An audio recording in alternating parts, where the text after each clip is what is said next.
آج تمہارے لیے سب پاکیزہ چیزیں حلال کر دی گئیں،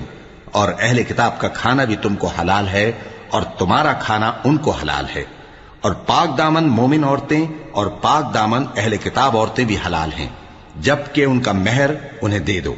اور نکاح سے عفت قائم رکھنی مقصود ہو، نہ کہ کھلی بدکاری کرنی اور نہ چھپی دوستی کرنی۔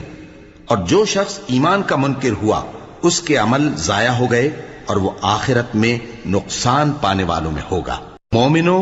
جب تم نماز پڑھنے کا قصد کیا کرو تو اپنے منہ اور کوہنیوں تک ہاتھ دھو لیا کرو، اور سر کا مسح کر لیا کرو، اور ٹخنوں تک پاؤں دھو لیا کرو،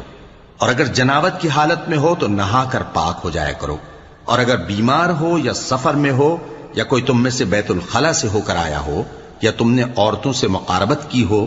پھر تمہیں پانی نہ مل سکے تو پاک مٹی لو اور اس سے منہ اور ہاتھوں کا مسح یعنی